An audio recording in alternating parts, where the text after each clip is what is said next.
Final hour Overdrive continues. Brought to you by FanDuel, bringing you everything from the opening line of the final score. Brian Hasey, Dog, Jeff O'Neill, Jonas Siegel in here. Leafs Blackhawks tonight. I wouldn't say it's the holidays yet, but you get into December, you get some pretty good crowds down there. Like I find as it gets closer to Christmas, you get some pretty lively vibes downtown. Like the liquored up kicker? Yes. You get some, hey, it's lunchtime and we're going to the Leaf game tonight. Let's turn lunch into a Leaf game. Yes. You see some pretty good crowds. But isn't that a standard kind of vibe? Like people, I mean, I don't know. I've never even had a real job. But around the holidays, isn't like go for lunch and see you never. Oh, yeah, man. Oh, yeah. You get, like, especially in fine, any job description that features you, like, whining and dining people, it is on overdrive around the Christmas break.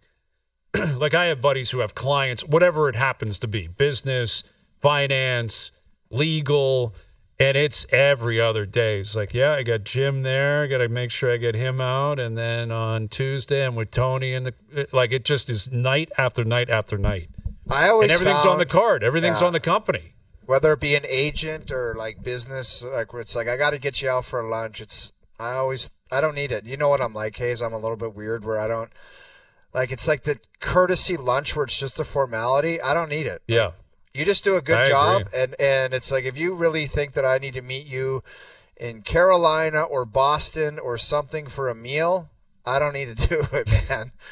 I don't need it. I don't know. Some people are all over it, and they desperately need it. I don't need it. Well, that happens too, man. Like I have friends that work in like the hospitality, department or industry, and it's like, this time of year or any time of year, people reach out. They're like, I want this, I want that. You kind of got to cater to them. You got to keep people happy. So wait, so Jeff, so when people say, Jeff, I'd love to buy you lunch, you're like, nah, I'm good. That's exactly what I say. More or less, that's how we operate. I like it. Like my agent understands. Like I'm very close and we have a great agent, but he understands. Like we could pick up the phone, we could text. It doesn't need to be some lunch where it's like some blab story about this or that. It's like unnecessary, not needed. I like that.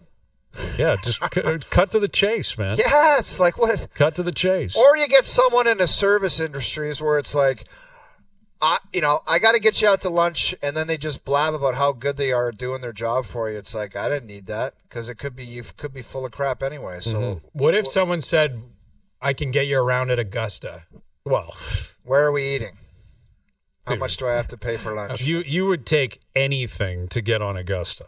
I would put on a smile and act like I love that person more than any act you've ever seen. Like that's an extreme example. So what's like an in-between?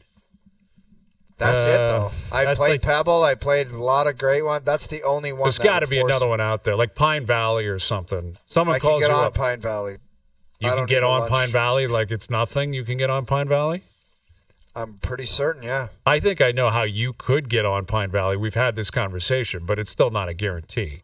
Pine Valley, for those of you not aware, is generally considered the greatest golf course in the world. It's ranked number 1 in America every year. Every single year, including Augusta, Pebble, Cypress Point. It's in Pennsylvania, I think, or in Jersey or something. Yeah. It's outside of Philly. It's an unbelievably exclusive, like, rock star course. And O's saying, I guess he wouldn't accept that lunch to play Pine Valley. But I just think I can get on there. I think I know enough people in hockey world in the Philly area, Jersey area. Yeah. All right, well, like let's Justin hook it up, Williams, man. Get Willie. Jeremy Roenick. I don't know. I think I could make a call saying, you know somebody. Who? CJ. You think Chris Johnston could get us on Pine Valley? Yeah. Think CJ has that kind of sway? Yeah. I don't think he's ever heard of Pine Valley. CJ's big in the. CJ knows golf. Does he? Yeah. I don't think we've ever had a golf conversation. He loves golf. He used to cover golf. You're kidding me. No, ask him. That was like Bob Weeks when I heard he was in the curling Hall of Fame. Weeksy in the curling rink. Oh, Bob Weeks in a curling rink? Wow. It's the parting of the seas. You put Bob, like, oh, you're at Weston. Bob Weeks is in like multiple Hall of Fame. He's like John Madden of the curling world? Yes. You put him at the Briar, people are fainting. They see Bob Weeks. They faint if they see him. Here's Chris Johnston, our TSN hockey insider. Are we selling you short, CJ? Like the Pine Valley. Are you aware of the course Pine Valley? Yes, Philadelphia, right? Yes. Okay, there you go, man. Telling you, he's dialed I like in. it. I like love it, CJ. I love where your head's at. Do you think you could get O and I on at Pine Valley? Do you have that kind of sway or what? That I wouldn't promise, but I do know actually when Steven Stamkos played his 1,000th game, the gift, the Lightning game at the time was some rounds at Pine Valley. Wow. That's a testament. He's man. like, nah, I'm good. I can get on there myself. Yeah, I guess he's like, I know Justin Williams. I can get on there whenever. Listen, man, that's a testament to how great that spot is. 1,000th game, Pine Valley. I like that idea. Well, at least Blackhawks tonight, and I guess McCabe is out, and Yanni Hakanpää's on the IR. Like, can we rely on Yanni Hakanpää actually being a part of the program moving forward? At what point do we kind of move past this conversation? I think it's not clear if he will be, and really, probably the best way to view him is, he's a little bit of a wild card for the Leafs, and my understanding of the injury he's dealt with his knee is it's not necessarily something that's going to get better per se. It's not, it's not something that's going to heal. I think, obviously it's an injury that he has to manage. The Leafs are doing everything they can, and they have a pretty extensive training staff to put him in position to play. But, I don't know, and I don't think he would know, or Brad Treliving would know, or anyone would know with certainty what that means in terms of will he be a regular member of the team? He's certainly paid below what a right shot defenseman that plays his role would be if he was fully healthy. I mean, just look at Lyubushkin, what he got in leaving here. And so, I think all along he's a bit of a project. The hope would be from the organization that they can work with him through the season and he can play the games that matter. But at this point in time, I'm just not clear if he'll be able to be a steady everyday player for them or not, or if his body's just not going to allow that. CJ, how's this all going to shake out when healthy bodies are back? Like, are any of we talked about at the beginning of the show, are any of these kids is there potential to stick around? Or is this like a perfect storm for a guy like Fraser Minten where he gets up here, gets a little bit of a taste, and then he goes back down, and then maybe come playoff time? Or was there a chance somebody like that might stick around for a bit longer? Well, the odds aren't in their favor, but the best thing going for them right now is they got games to play, right? I mean, and I think the longer they can be here, the more they can look like they belong, the more impression they can make. Who knows what's going to happen? I mean, some teams just never get healthy, and I'm not predicting that for the Leafs, but you look at their schedule this month, they got a bunch of back-to-backs. It's a very busy December for them. They already have all these guys out with injury. I mean, they just may never get to a spot where they get back to fully healthy. And so in the process of that, there could be some opportunity that we're not necessarily, can count on at this moment. But, I think it's all gravy if you're Fraser Minten or Nikita Grabankin. I mean, getting to play these games matters. And I do think that they are going to have more trust if they end up having to go back to the American Hockey League when they return to the NHL because of this. There'll be more known commodities to the coaching staff and to management. And so, I don't think it's likely that any of them are here for the season, but, just let's see how they come through the next stretch of games if they do fully get healthy. And if they don't and those players are playing well and the team's winning, then they're going to stay here. I mentioned Jake McCabe won't play tonight. Doesn't sound like it's going to be a long-term issue. Likely returns on Wednesday, certainly by the weekend. But that means the McCabe-Tanev pairing is no longer around, at least for tonight. Again, they should be able to survive without them against Chicago. But was that always the plan, Tanev, McCabe playing together? And if it now is locked in stone, like, are we back at who's going to play with Riley long-term?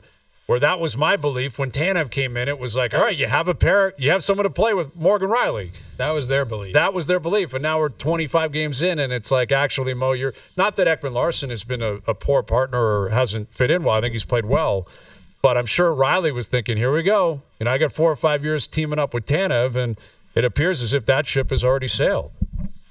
Yeah, I mean, I don't know if it's sailed forever, but for the moment, certainly that. They'd moved away from it, and if there was no injuries, it force seems to be shuffled around. I think that it was going to keep going as it is, and I don't know that that's necessarily a bad outcome. I mean, Anna's been so strong defensively. I mean, really, as advertised when the Leafs signed him, he's had all those kinds of impacts, and so I think the beauty of a player like that obviously is what he does has value, but I do think you can play him with different players and still expect decent results. I think he's still at a stage of his career where he can elevate a partner and help the Leafs get through a period here if they do have injuries, whether it's now or even further down the road. And so I don't know where it's all going to wind up. I don't think that anyone's of a mind that they have to go out and think about adding someone else to play with Riley, but we're going to see some shuffling, and I think what you have now is a situation where there's more bodies that I think that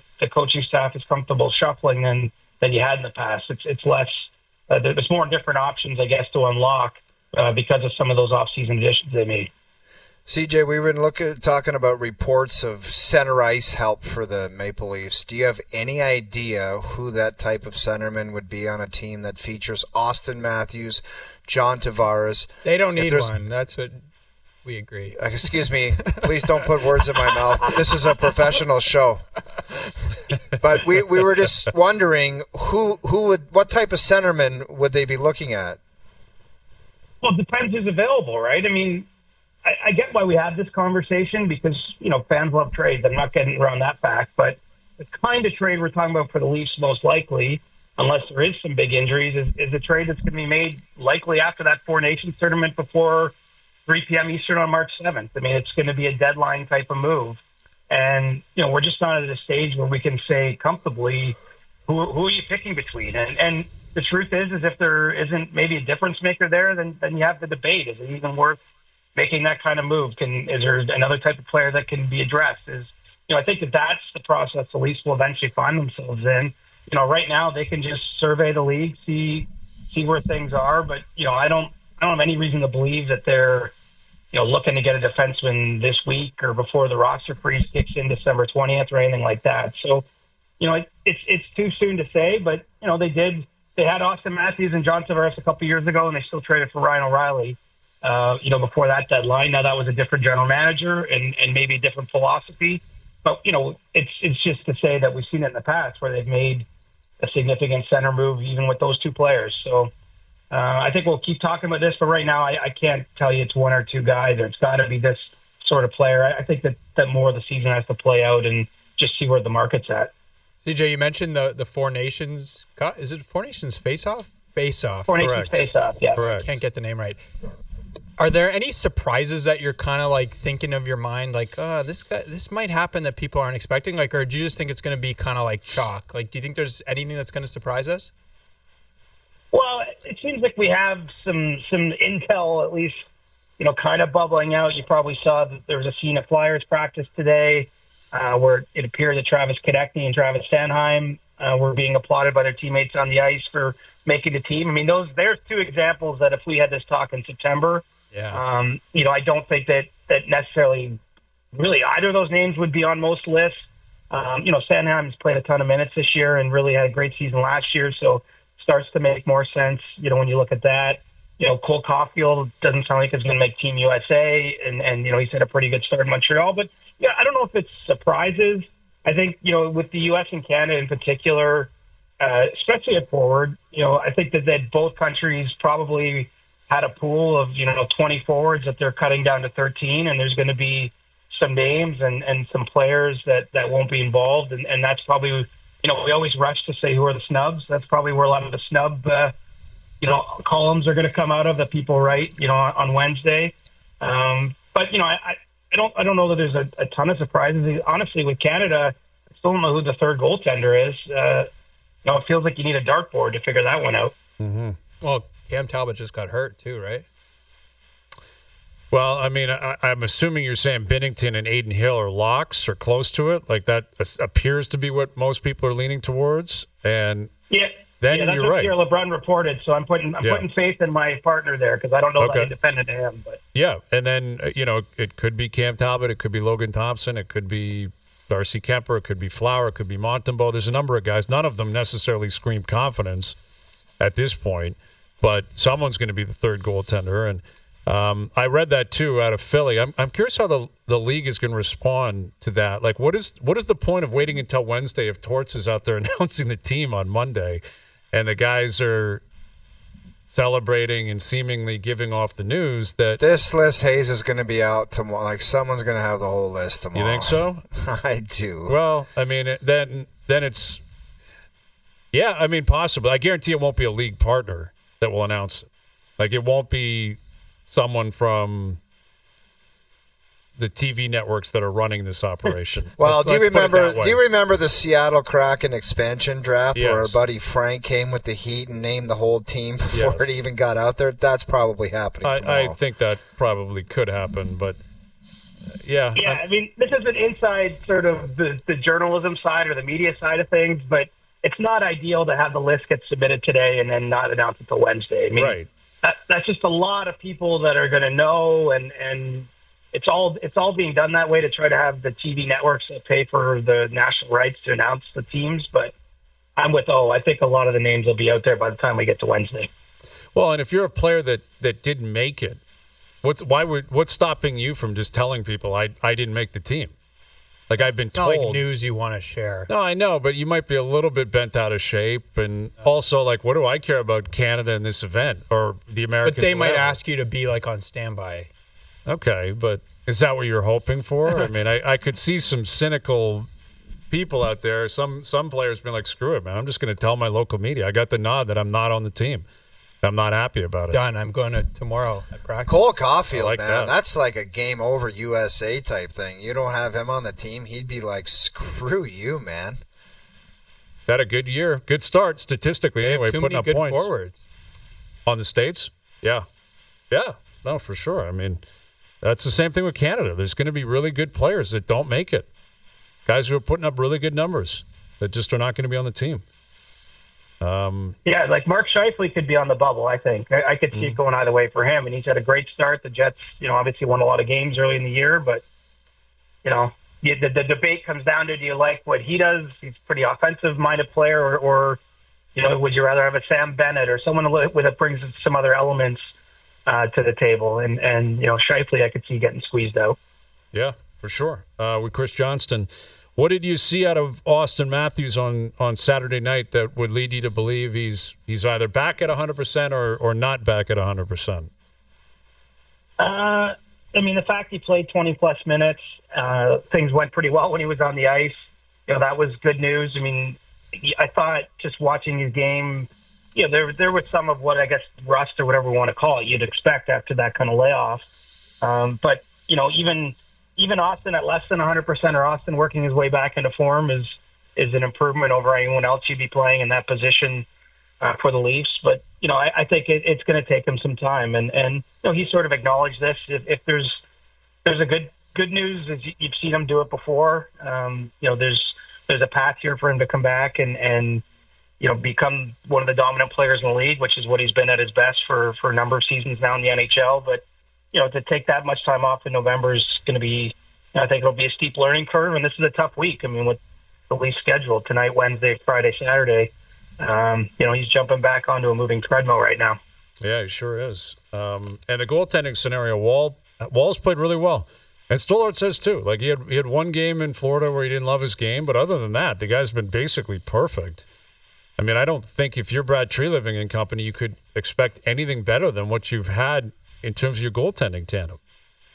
No, I don't think so at all. And especially going with two players that, what would have been our talking point from this. We haven't seen it enough from them. At their best, they've been great. But I mean, this is a meaningful chunk of season. Obviously, Woll wasn't available for the first little bit of the regular season there. But, since he's got up and running, I mean, you literally, there's almost no controversy about who starts which game because both guys are giving consistently solid performances. And so this is what you want. This is what, a team like Boston used so well last year when they had Ullmark and Swayman going. We've seen some others over the years where you can almost just alternate starts and there's not much drop off either way. And you go with the hot hand when it comes time to get into a playoff series and figure out how you navigate that. But this has been the best way you could draw it up more or less for the Leafs. I mean, obviously you wouldn't want Woll to get injured.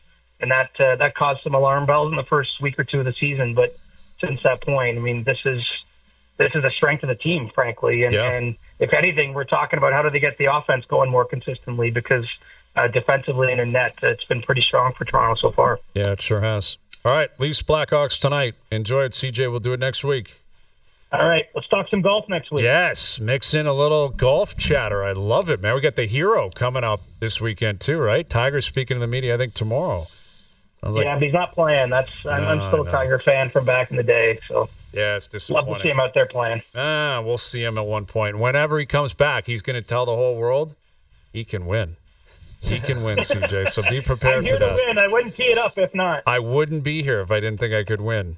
Shoots 75, 77, and leaves. Hey, I'd never play anymore. What'd you expect? That's my favorite. That's the best on the back end. I don't play. Why are you grilling me? I can't possibly win. But on Tuesday, I'm here to win this damn thing. I love it. Thank you, CJ. All right, boys.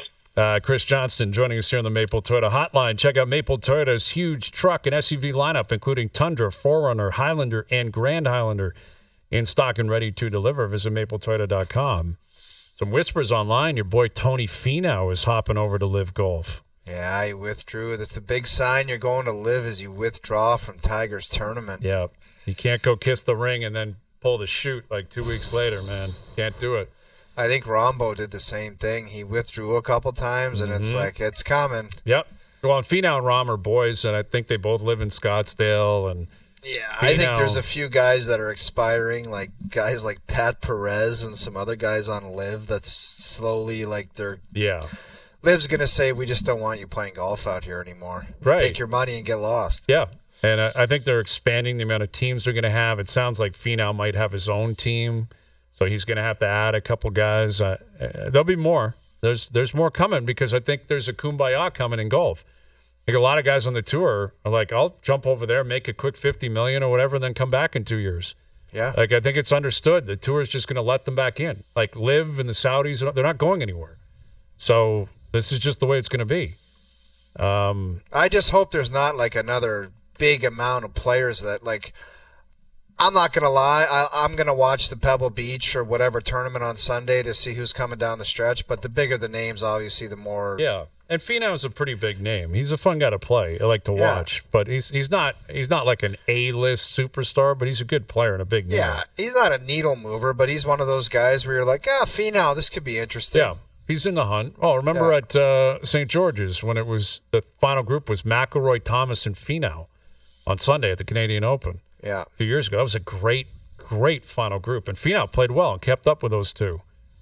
St. George's. I wonder when that's back in the rotation. I know they're up at TPC Toronto, Osprey Valley next year. That's going to be awesome. But St. G's, I'll bet you they mix that in the next decade or so. All right. Best bet still to come later in the hour. The slide coming up. Jonas, you will be introduced to something unlike anything you've probably ever seen before. Cyber Monday DMs. Yes, Cyber Monday DMs. All right? Buckle up. Overdrive continues. TSN 1050 and on TSN 2. All right, Best Bets brought to you by FanDuel later in the hour. Leafs in action tonight. Monday nighter Browns and Broncos in Denver. Broncos laying 6.5. Hazenbro taking the points tonight. Hazenbro locking in the Browns pick. Al's brother and I seeing eye to eye right now. +4. Season-long chase. The President's Cup or whatever. President's Trophy. You don't have a name for it? No, we don't. We should establish a name for it. Yeah, we should. Doogie, homework tonight. We need a name for the trophy. Yeah. And then a championship one as well in the playoffs. Isn't there a trophy? Don't you? The Partsy Cup. I like that idea. The Partsy Cup. That's pretty good. Partsy Cup, I think, is whoever wins the regular season, and then we need something established for the playoffs. All right, so, we'll get to our best bets a little bit later on. What about the TG Bowl? Then that's directly in response all right. I don't want the TG Bowl anyway. I don't think you guys want that. The Partsy Cup, I think, is perfect for the regular season. We'll come up. Maybe we ask the people. We'll get a poll going or something. We'll establish that. All right. The slide. Very simple concept, okay? We're dealing with hypotheticals here, but someone sliding into the DMs of someone else and asking a question or putting something on the line and demanding a response. Mm-hmm. So it's effectively role play with a specific scenario in mind. Do you want to go first here, Jonas? Do you want to go first on Cyber Monday here? Yeah. Okay, Mitch Marner sliding into Brad Treliving's DMs. Hey. Saying, hey, Tree, let's just cut to the chase here. 8 years, $13.25 million. Same cap as the big dog, number 34. Let's lock it in and move on. How are you responding to that before DM? Jonas goes, I don't know why you had to do this. Like I spend my waking minutes talking to people at grocery stores everywhere I go about this. Go ahead, Jonas. That's your DM. You can answer next, dude. No way. Yes, Jonas, go ahead. Jonas, you go first. So how do I play? Well, you gotta write back. What are you responding to Mitch when Mitch goes? You're Brad Tree Living. You're Brad Tree Living. You just got that DM saying you up, baby. Yeah. What about this deal? 8 years, 13.25, same cap hit as the big cat. Let's do it. How do you respond, Brad? Talk to you later. Really? And just leave it. You leave him on red? While. Do you leave it on red for a while? Yeah. Dude, this is a serious television show. You got to come up with something better than. Do you block his account? Do you say I'll take it? Do you say you got to come up with a more definitive give us something? answer? You want a definitive? What's your response to Mitch Marner? No. Not doing it. Not for. And there's nothing. Okay. Not for right now. Thank you. What is the reasoning for not giving that contract, that money, that term, that everything right now? To explain. You got to explain. We need an explanation. I wasn't given the instructions. 140 characters in response. We're not comfortable committing to that contract right now. We're going to let the season play out. We want to see how the playoffs go. Mm-hmm. And then we can talk after the playoffs. We think you're a great player. Is there a world in which you would be comfortable with that? That's his response back to your DM. I'll answer that for you, Jonas. Yeah, it's if we go to a cup final this year and you prove that you can be one of the guys that's going to bring us there. Happy to do it. Adios. Chat later. See you never. You're better at this game. Wow. That's better. Yeah. So as long as they get to a cup final, Mitch Marner will get the exact maybe same not a cap cup hit final, but a run that looks different than years past. Would you not agree, Jonas? Conference final, something like that.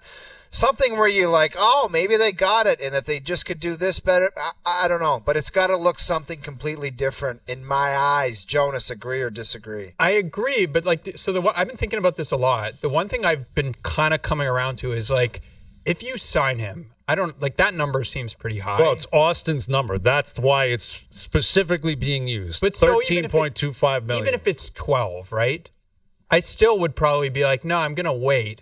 But then part of me is also if you sign him, he's a great player, obviously. You're signing him for 28, 29, 30, 31, 32, all those years when your team is going to be in position because you have him. You know what I mean? You're going to be a good team because you have more players like that. Mm-hmm. So why am I so opposed to it? And yet, you can't not win in the playoffs every single regular season team. That's been established. That doesn't. Yeah, that's not been up for debate. It's a cap world. It's not, you know what I mean? It's not like you can just sign everybody. And there is an argument to be made that I don't care if you win the Stanley Cup in 16 straight games, no one's making what Matthews makes. Yeah. But you're not getting $13.25 million. The counter to that is you're saying it's an 8-year deal. Matthews' deal is 4 years. Yes. So eventually you are getting value theoretically from that deal in that scenario, but still. I just don't know why you would do it now without seeing how the season plays out. Just because, guys, there's also the philosophy of having a team with, the goal is to get good players, and Mitch is such a fantastic player. Right. But for years, they've been known as the team with 4 guys that make obscene amounts of money, and it kills the depth. So maybe just moving away from the philosophy of having all the maybe 2 guys at $5 million. I don't know. Maybe it's better for the team. Maybe it's just a different approach. Maybe it works in the who knows? Mm-hmm. Yeah. Yeah, exactly. And I think that's reasonable. We'll just talk at the end of the year. Well, he wants to stay. He doesn't want to go anywhere. You have that leverage. That's the same thing with the Tavares thing. I get the idea, and yet, you're just locking in all these players from teams that haven't won. It's tough business in pro sports. There's greasy things on both sides where you just made the comment he wants to say. Okay, show the organization how much you want to stay. Right. You made a pile of money already. You want to another kick at the can? Go ahead, but it's not going to be something like Austin Matthews. So Jeff? What if he said I don't think he would do this. I will take what William Nylander got, equated for the cap rising. I'll take that contract. I don't know what that would. That's an interesting one. So that would probably be 11 point. 11.5 per over 8 years. Yeah, but sooner like or you later, need to adjust Jonas, it, right? sooner or later, Well, Jonas, maybe you have to do you this. You don't have to, but Yeah. You have to do this if you want to approach something like that. You say, we can offer you something like that, and if not, sorry, this probably doesn't work. Yeah. Like that's got to be the approach, as opposed to saying, "Will this work for you?" Yeah. You say, "This is something we can manage. Anything over that is not." So yes, and that that's goes what it both is. ways. That's Yes. both parties. Like the Leafs have to be prepared if they're going to draw a line in the sand to say we're just not going there. And if it's imperative that we do for you to stay, we'll shake hands. We're going to move a different direction. And if there is Same some kind of thing the other way, separation moving forward, the Leafs have to understand. A guy brought this to my attention. It's a very good point last week. He has helped them a lot getting, like, every year they get into the playoffs, Right. he's a massive reason why. Massive so reason if you why. want to subtract that from the roster, careful, because he is a massive reason why you're comfortably in. So be careful. That's why they bring them back every single year, is because they know they're going to get in, and that is very seductive to know that. Well, It's very comfortable to know that. My team is going to the playoffs every year with these guys. Yes. But we've known that forever, and I think the fans want something different. I'd like to believe the team has an appetite Well, it for doesn't something exist different. in pro sports, right? Where you don't win in the playoffs for so long and you just keep bringing back. Like, it doesn't Generally exist. speaking, But what you were talking about with change. with It Mon- does exist. Yeah, well, it does exists here. here. It's a rare example. But what you talked about earlier with Montreal, it's like Montreal doesn't have that. You watch the Leafs and you're like, they just win games because, like, they win that game. What was that game? Was it the Vegas game? Where they just no, it was the Utah game. They just win because they have Marner and Nylander, right? Like Marner makes a great play, Nylander makes a great play. The game's over. I'd say the Washington game the week before, same thing. Same thing. And so many teams just don't have that. And so when you have that, you're just like, that's pretty good. Listen, it's very comforting.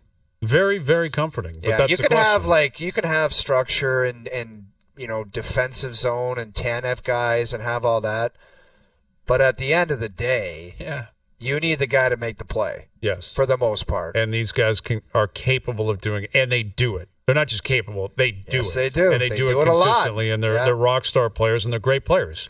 Yeah. It's not about any individual being. You can have pick your poison. Okay, I like this guy a bit more. That guy, okay, fine. But no one's like, this guy's great. That guy sucks. Like that. That just doesn't exist. They're all great players, but collectively, it hasn't worked in the playoffs. That's always been the conversation. That's what's so frustrating about having these chats in November and December. It's like, great, he did it against Utah. I'm talking Willie and Mitch and Austin if he was playing. Austin's just is the exact same. Austin's not had some unbelievable playoff run that's dragged his team somewhere. He's never done that. No. He's in the exact same boat, to be clear. But good, you beat Utah and Washington, and you beat Tampa in November or December. That's great. It's never been about that. It's always been about the playoffs. All right, continuing here. John Tavares slid into your DMs. You're Don Sweeney, the GM of Canada for the Four Nations Faceoff. JT sneaking into your DM saying, hey, Sween, how close am I to making Canada for the Four Nations? I'm trying to make plans that week. You had to do this one, too, to me. You did me dirty like that. You did me dirty like that. Come on, Don. Come on, Sweeney. Check those DMs. Give me a response. If I'm Don Juan, I have to write back and say, John, I think you've just been bypassed by certain guys. You've had a great start. But this tournament, you've had your kick at the can at some of these events. And much like a Steven Stamkos who's not playing, and different guys, Sidney Crosby is kind of going to be the elder statesman of this team, and that's it. I like that answer. I think that's reasonable. And and it's nothing. It's not even opinion based. It's just factual. John's been really good. I think there would get to a point where he would be on that team if there's a number of injuries and it's not like this guy's the 40th best Canadian forward or something. You think no, and it's not like this is coming from Don Juan. It's not like, John, we can have you. If we're going to take a guy in the fourth line center to be a contributor in a different way, it's going to be Anthony Cirelli. It's not going to be you. Right. Something along those lines. I think. feel like people are sleeping on the Tampa guys a little bit. To make the team? I think both will be there. I think Hagel's going to be there, Hagel too. for sure, and I bet Cirelli's there, too. I don't think Hagel should be some lock. Like, Hagel's a good player. There's He's just not been a great his player. name has popped up enough I know, where but- I think he's going to be on the team. I agree, Like- but at the expense of who? That we won't know this until Well, it'll Wednesday. be expensive Tavares or whoever. Yeah, but Sam Bennett or someone like that. that's here's another Mark one. Scheifele. Verhaeghe's an interesting one. I would take Verhaeghe over Hagel. Yeah, but you have the coach of the Lightning. I understand that. But Cooper, it's not the Tampa Bay Lightning that are going to the Four Nations face-off. Steve Yzerman said, sorry, Marty St. Louis, you're not coming. I know. But the coach, I think Coop's got a heavy say in who's going or not. And I think if he says, give me Hagel, he's getting Hagel. Right. And listen, Which Hagel's is the way it should be. And yeah, I guess so. But then what's the point of a GM if John Cooper's making a call? Like the ties got to go to the GM. Maybe the GM's philosophy is I'm going to give you a couple options for this position, and it's like Hagel or Verhaeghe, and he takes Hagel. Which I'm sure he would. I would assume I'm guessing he probably would. And they're both in the same wheelhouse. I can hear arguments on both sides. And I'm not even saying both guys should be on the team. But Verhaeghe is consistently good. He's won. So is Hagel. Hagel has not won there. Didn't they win? No, they went to the Hagel showed up afterwards. Final. Okay, but I'm just saying he hasn't technically won. And Verhaeghe is capable of playing with great players. And so is Hagel. Verhaeghe hasn't had the best year.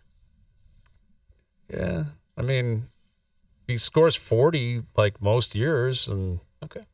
I don't know. I'm just saying. Yeah, I think that like Verhaeghe might have an opportunity to put his hand up and say, why is that guy here instead of me? Who do you think among other players? The biggest snub? Like I guess you can't say. Like if Scheifele doesn't make it, will you guys be like, "Oh my God"? That's a snub. I think so. I mean, I think he's had a good year. Winnipeg's coming back to earth pretty quickly here. It's a little bit scary. Like they're starting to lose a lot of games. I don't think they're losing a lot of games. Well, they're 15-1. They're like 18-7 now or something. They're 3-6 or something. In their last 9. Which again, I'm not saying they've lost 15 of the last 17, but we were talking about them like that Boston team 2 years ago. Like they're just going to run away with this 130-something points, and now all of a sudden over 2 weeks, Minnesota, I think, is leading the division based on points percentage, which speaks more to how well Minnesota's played. But Winnipeg they're coming back to earth a little bit, which I think is natural, was going to happen. I think they get hot again. Minnesota's a fascinating team, I'll tell you, because they're so good. Their record's good. They got Kaprizov, but I don't think they really wouldn't scare me for some reason, and I don't know why that is. Well, they just got that Juracek kid, and that's dangerous for Columbus. I hope Columbus didn't butcher that, because I watched that kid in the World Juniors. I'm like, that guy's going to be some type of Pavel Kabina type of defenseman. Mm-hmm. And I guess the foot speed came in question, and then he got in a pissing match. Even young guys in the minors are getting out of Columbus. That also scares me. That's not good. That's not good. No. Well, just looking at the standings, if I had a told you, the top 4 teams in the league based on points, not points percentage, but pure points, Minnesota, Winnipeg, Washington. That's the big one. Yeah. New Jersey. Yeah. Like those are the 4 top teams in the league right now. But that goes back to another team like Chicago or Montreal, where it's like the Washington Capitals could be up there with that roster, and we're still way down here with this roster. Right. Like, what the hell's going on here? What a turnaround down there. Yeah. Like that's substantial, man. Washington, they've won 4 in a row without Ovi, and Ovi was skating today. Telling you, my guy Spencer Carberry, he's a coach. Unreal coach. Yeah. He looks like a real deal coach. All 4 of them new coaches. Like Wild, Jets, Capitals, Devils, all new coach. All sitting atop the standings. Pretty incredible. All right, moving on here. Jonas. No, you don't getting play? A DM. Do you want me to? I don't have to play. I'm just here kind of running You're the moderator? Operation. All right. I can do that. Give yourself a DM here. Joseph Woll DMs me, Craig Berube, saying, Coach, I'm ready to floor it. I want to be the clear-cut number 1. Just start treating me like it. I love it. All right? That's the DM from Joseph Woll. You know what my response is? Sit and wait, son. I love that attitude. I love it. Jesus Christ. I'll give you that opportunity. I'm glad you're doing this stuff. This nonsense. I'll give you that opportunity. This nonsense goalie stuff without Noodles here. He's going to come in. His hair is going to be on fire tomorrow. Well, he was pissed at me last week when I brought up the question, like Woll, Stolarz, who could? Because Stolarz, to his credit, has been great. If you say tomorrow that if one of these guys gets hot for 45 games, that gibberish you were blubbering the last hour, he's leaving the show for good. Okay. Fine, I'll take on Noodles in that category because I was asking hypothetically. Dude, I know what you were asking. He's just not hearing it. So stop it. Well, fine. I don't. Who cares what Noodles hears or doesn't hear? What was He's the not question? here right now. Joseph Woll wants to be treated like a true number one. He wants more starts. What are you saying? I'm saying I'm willing to give you that opportunity. As good as Stolos has been, but with a caveat, you get hurt again, I'm never doing it again. I'll give you that opportunity, Joseph, because clearly the organization believes in you. Drafted, developed, we've already signed you to an extension. You were the guy opening night. If you were healthy, you would have been the man. I think that was an indication that you were going to start more games than Stolarz. I think it was going to be, in a perfect world, 50 for Woll, 32 for Stolarz. I think that was the Leafs' plan. Now it's possibly flipped because of the injury and how well Stolarz has played. But I think the Leafs look at it like Woll has the higher ceiling, and he's younger. And I would say, okay, he had a great November, and he did. 5-1, spectacular stats. I'll run you, and not into the ground, but I'll play you more. But if you come to me once and say, not feeling it, day of, can't get on the bus, can't play, then you're risking me completely turning on you. That's kind of contradictory, though, isn't it? I don't think so. If you want to be a number one, you got to play. That's the point. You're going to play him more, so you risk more injury. But if you can't be a number one unless you play a lot. Like you're not a defined number one unless you play 55 starts or more in a year, in my opinion. That's the barrier. It used to be 20 years ago, it was 65 or more.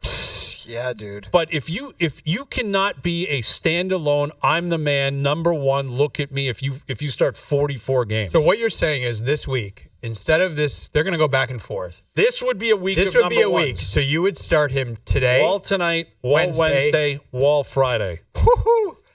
All right, man. Give it to him. See how that goes. Give it. That's like 25 you're years asking old? for trouble. Like, why would you do that? Jeff, come on. He's the one sliding into my DMs. What the hell are you talking about asking for trouble? That's called the NHL being a stud. Asking for trouble is every other insane. night. Think about that, though, Jonas. And I understand where you're coming from.